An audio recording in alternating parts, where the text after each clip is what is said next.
கூப்பிட்டு விட்டீங்களா? என்னங்க அது? உடம்பெல்லாம் ஒரே ரத்தமா இருக்கு.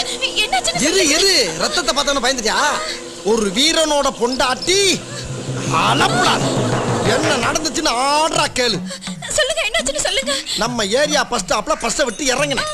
எவனோ ஒரு திருட்டு நாய் என்னை இடிச்சு விட்டு ஒரு புள்ளியோட செயின் அத்துட்டு ஓடினான்.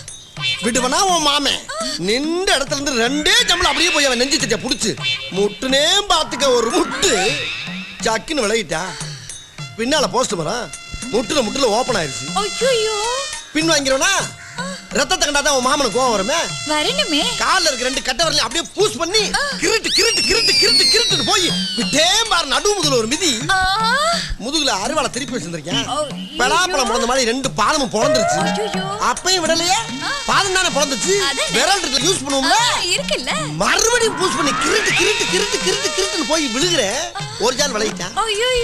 ஓப்பன் வாய்க்கா உள்ள பூரா முறுக்கம்பி. ஒன்னு இப்படி நிக்குது, ஒன்னு இப்படி நிக்குது. 2 காதல ஏறுது, 2 கழுத்துல ஏறுது, 2 கடவாயில ஏறுது. அவ்வளவு பிச்சு போட்டு பாக்குறேன். மறுபடியும் ஓடுறான். ரன்னிங் பிறந்தவன் போல இருக்கு. உடனே உசுர பணைய வச்சு போனேன். போனவன் அவனுக்கு முன்னால நான் போய் ஒரு அடி குப்புற விழுந்துட்டேன். ஸ்பீடு பிரேக்கர் நினைச்சிட்டு ஆட்டோக்காரன் இப்படி ஏறிட்டான். பாரு டயரோட தடத்தை. உடனே பிறண்டு பாக்குறேன். அவன் கண்ணுல ஒரு மரண பயம். ஆஹா, இவனை ரத்த வெறியோட விரட்டுறான்னா இவன் ஒரு ரத்த வெறி பிடிச்ச வேங்க நினைச்சுக்கிட்டு என் மேல ஏறின ஆட்டோல அவன் ஏறி போயிட்டேன். போடா புண்ணாக்குன்னு ஒரு பாட்டை பாடிக்கிட்டு நேரம் உன்கிட்ட வந்துட்டேன்.